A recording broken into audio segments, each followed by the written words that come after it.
guys. It is February the 4th. I swear, we keep blinking and um, the days just keep going. Like, it's insane. I can't believe it's February already. And it means that I only have, like, I need to look at my thing, but I swear I just looked and I had like 45 days until Backstreet Boys. But I literally have like 35 days or something ridiculous because March the 11th, finally, after 3 years of waiting, fingers crossed, nothing's gonna happen and the Backstreet Boys will be on their way here and I am going to see them and go to a sound check and be standing up for an amazing concert. That has meant that I missed out on my friend turning 50th, an old workmate, manager, colleague. So that is kind of sad, but yeah, this is a long time coming, so pretty excited for that. Obviously, as you can see, I am safe and well. Quite a few of you will have, most likely, if you watch the news, seen that New Zealand got hit with quite a bit of flooding. And yes, it was on my island, which a lot of times I have people message me like worried. And a lot of times it's not even on my island, but it was on this island. It was on the North Island, and it was actually where I live. I was very lucky that I did not really get affected by the floods at all. Really bizarre. We must be sitting in a little bit of a dip of some kind. I have got a stream, like as I'm sitting here, I have got a stream just over in front of me, like facing you. It is a few houses over. I think the bank is up quite a bit because when I walk by the stream, it is quite high, but the shoulders are quite high. So I do have a bridge with the stream that way as well because the stream that is in front of me kind of goes parallel, right? So it goes to there, and there's a park, and that bridge was very close to being almost completely underwater to the park area, and the street that is right there was actually under like a probably knee-high deep water. So we're really, really lucky. Did not lose power, did not have any issues with flooding, didn't have any issues with water, power, or anything like that.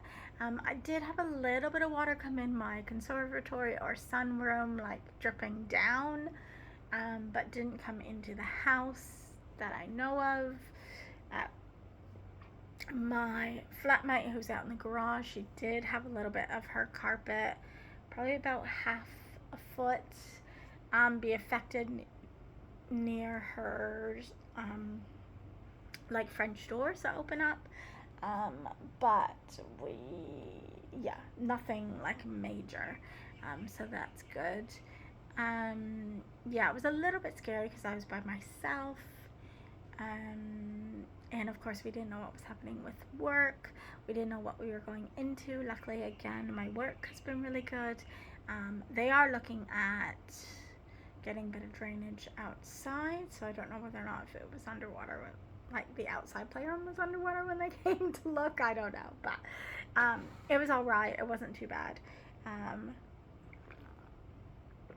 And we were able to open this week, reduced hours 8 to 5. So I do love that my manager in these situations during COVID, Christmas, and now with the flooding, because Ministry of Education had come on board and said that they wanted all of the schools and all of the educational systems to shut down.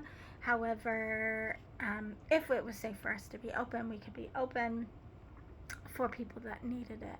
So we ended up having, we can have anywhere between like 112 to 120 kids on our site. I think we ended up having around 75 over those 2 days, because we had 36 alone for us, for 2 rooms for the 3-year-olds and the 4-year-olds, and alone in that room there would normally be about 55, so we had about 36. Yeah, between those 2 rooms there'd probably be around 55, if not a little bit more. But yeah, so I think we had probably around 70, 75 kids. So it was kind of half the numbers, but still. Which means we did have a little bit of our staff there. We did have majority in most of the rooms. Majority of the staffing was there. There was normally 3 or 4 staff in each room.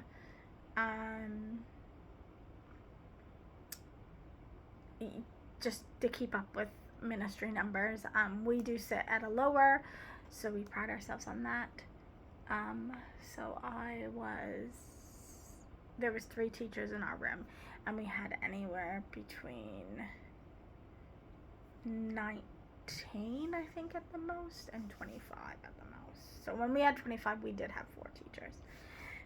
No, we didn't. We had 3 because our teachers have got plagued with sickness as well. So we had our main teacher, not our main teacher, but our head teacher couldn't come in because he was surrounded by the flood. So then there was just 3 of us, and then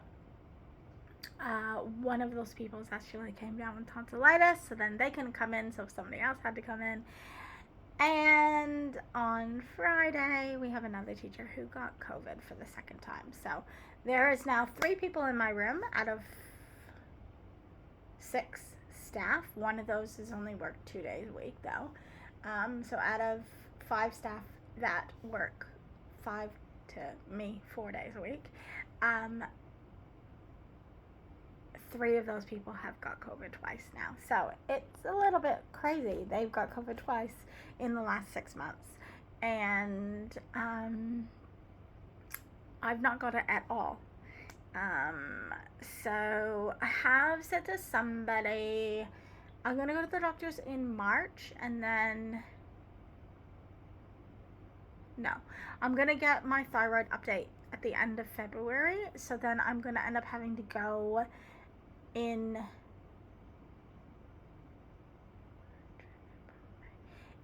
May to get medication. And I'm probably going to go into the doctor's at that point in time. I want to get something so that I don't have my period while I am away, because I really don't want to have that while I'm away. I also, because I'm supposed to get it while I'm on the flights. No one's got time for that on the flights. I also want to make sure that I have an extra puffer, because I've given my extra puffer to my colleague that I hadn't opened yet. And I just want to make sure that I have an extra one to take with me. I get some more nausea pills, just so I have those on board while I'm in Canada as well. I don't use them very often. I actually might have one full box, so I might not need to get some while I'm there, but we'll see. I might get some. And obviously I need to make sure I have my thyroid.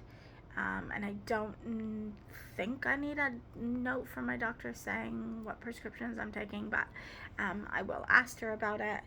I still need to do my passport. It's almost filled out. I literally have one little section to fill out, and I don't know why I've been kicking my heels to do it. I mean, this is going to cost me a lot of money, and I'm trying to pay off my credit card, and that's not working. I had it paid off, and then I did Christmas, and so it's now skyrocketed. So that's annoying as anything. But I plan on doing that this week, and getting that sorted and paid for, in case I'm not sure whether or not the picture got screwed up, because the person signed both, and she might have only needed to sign one because of it being a renewal. I don't know. Anyways, I'm going to try to do that this week. That is my plan this week, because this is the week that I have the more amount of money. So, yes, I should be able to pay for that, put it on my credit card. Dance starts this week, so that's exciting.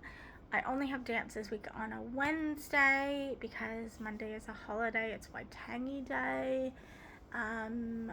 Waitangi Day is a day that I can't even tell you the date.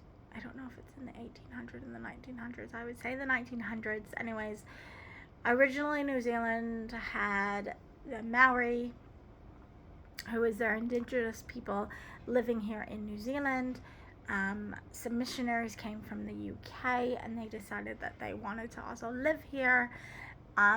And in order for that to happen, they had to get the chiefs of the Maoris together, and they signed something that is called the Treaty of Waitangi. I cannot say very well in Te Reo at all, so I'm not going to.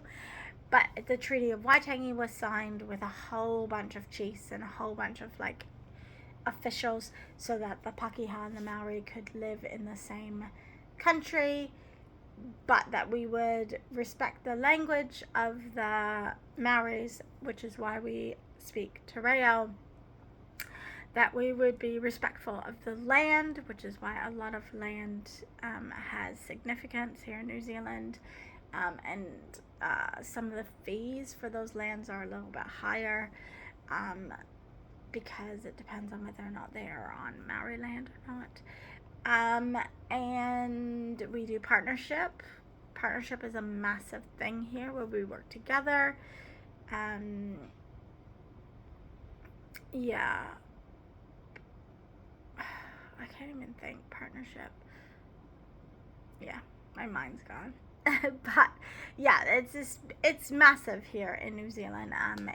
The treaty underlines everything, every policy that's written, every law that is made, every education system. That's why we've got the Te Whāriki, which is our education.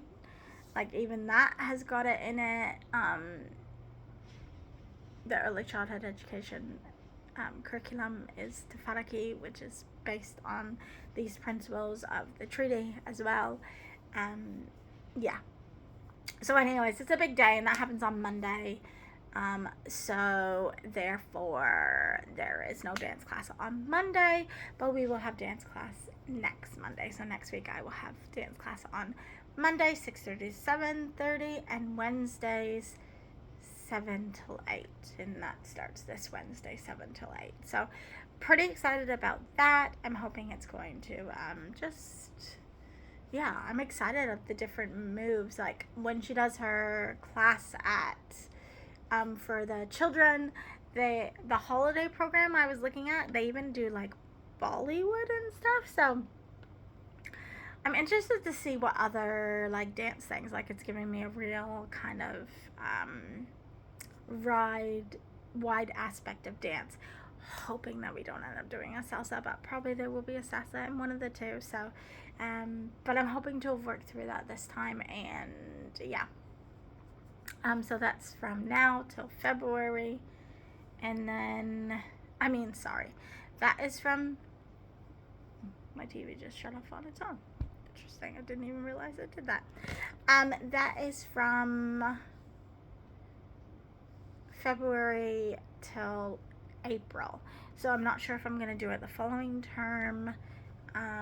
It would start back up at the very end of April, but I'm not sure if I'm going to do it. I just have to ask whether or not I could pay for four classes instead of the other classes, because I won't be here. So we'll see what she lets me do.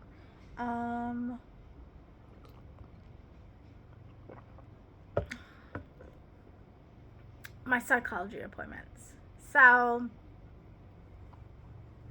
the first psychology appointment I had 2 weeks ago. Yeah, 2 weeks ago. Yes, I had to go through some of the stuff that I went through with my ex. mostly talked about that, I think, in the first one. It was 2 hours long. A little bit of looking inward, a little bit of how I felt, a little bit of what kind of transpired, a little bit of how we met, the dating aspect, the engagement aspect, and then the wedding aspect. Briefly touched on my mom, and a little bit of my childhood, and like old relationships that I might have had. Then we did the next week, and it was a little bit harder. Again, it was more on my childhood, a little bit more on like the here and now and how I'm feeling now, more on like my anxiety. She said that my anxiety is elevated.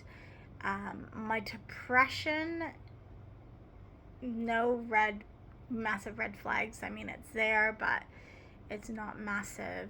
So my anxiety and something else was kind of elevated a little bit. So, but nothing like massive. It was actually harder the second one because I actually had to talk a little bit about my dad and my relationship with the two brothers that I struggle with a little bit, the one older than me and the one that's just under me. So yeah, I had to talk about that a little bit as well, which is slightly uncomfortable. I mean, I never really enjoyed talking about dad to begin with, or those two brothers. Yeah. So then this week, last week Wednesday, we had a summary. So I don't know how long it's going to take for ACC to approve, or if they will approve, but she's written in her report. We don't know how long. I am going to get a copy of this report. I just don't know when, but it is after ACC approves it, so that's kind of frustrating because I wish I could do the right terminology. So I never ever thought about whether or not I would have an attachment issue.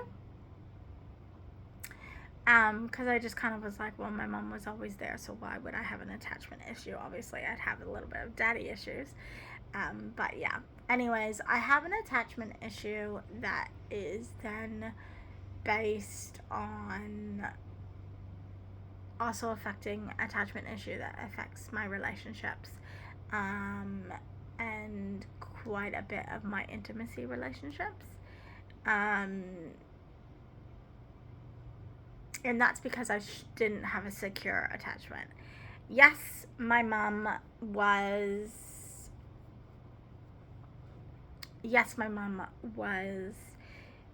a mom who gave me unconditional love, and I knew that she was always there.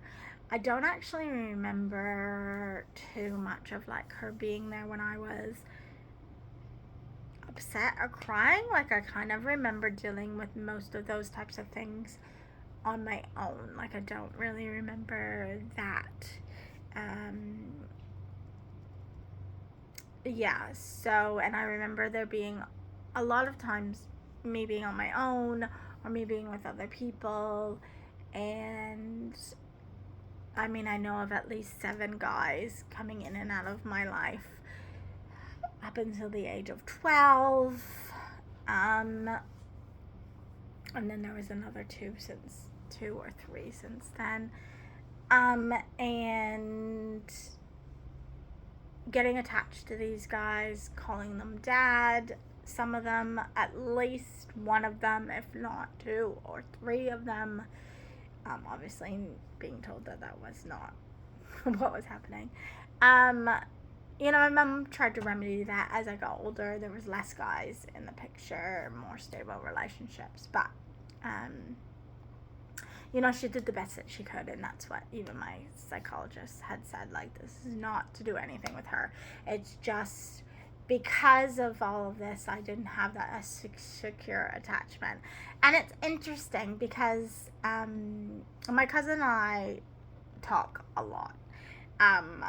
She has always been like a little sister to me, and we were having this conversation, and she's probably gonna watch this, so but yeah, we were having this conversation about how we like seeing each other's parents, and it was so interesting that like my mom was like her safe space, her like one-on-one attention, her like just the one that was kind of a little bit there for her, and she could like more secure. And then for me, like, I mean, I didn't feel like her dad obviously gave me like one-on-one attention, or like, I don't know, but for me, he was more secure. Like, if I had an issue with my mom, I knew that I could go to him and count on him to help me, if that made sense. Yeah, like, he was more secure probably because he was just a little more stable with a job, married, house, like, just money. Like, he, yeah, was that more stability, whereas my life was a little bit like, they were middle class and I was poverty, right? So yeah, just different. So that was quite interesting. But yeah, I mean, I wish I had the information that I could actually read it to you. I do want to do some, obviously, I need to do some work around this attachment. It does make a lot of sense. It also makes sense why I'm so, like, feel like I need to be a mom. And it's awful. I'd like to say that this is not something that I still want, but it is. Like, I still have this little sliver of hope that I am going to be a mom someday. And I don't know how, because I am 42 and I will be 43 soon, and I have no prospects of a boyfriend or a husband whatsoever. And yes, I want one, but I'm also terrified to have one at the same time.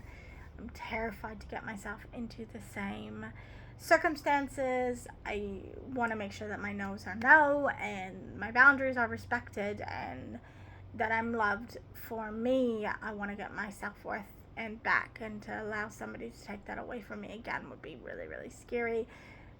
Obviously I want to be secure enough that there's nothing that would ever take that away. But I still really want to be a mom. And, I still watch these things on Instagram of baby reveals and name reveals and pregnancies, and it makes me sad. And the one thing that I don't think I've been completely destroyed. I know that I said I didn't know if I ever wanted to be in a relationship again when I first ended things, but I do think I do want that now. Like, those things make me a little bit sad when I see them, because it's something that I want. So that gives me hope that because it's something that I want, I'm not completely destroyed. Yeah. If I can get my attachment stuff sorted out, like, it's not going to be like completely sorted out, but if I can try to understand that and then change my mind view around that, it hopefully is going to help with, my lack of emotion a little bit, bring back that emotion, that I get lumps in my throat but I can't actually cry, that kind of stuff. Like, I just want to feel like I'm actually a person, instead of like a robot. And I know I'm not a robot, and I know that I can feel things immensely inside my heart. And I get all the feels, but I just, yeah, don't allow myself to fall apart. Beat myself up if I fall apart. So I don't do it. Yeah, so I'm interested to get the report, and I'll be able to read, like, or give you snippets of, like, what her findings and stuff were. But yeah, I'm not sure when that's gonna happen. So anyways, this is a long video. I wavered on. I don't even know if you understand half of what I've said, but yeah. Hopefully you do, and hopefully it was a good video, and yeah, I will see you in the next one.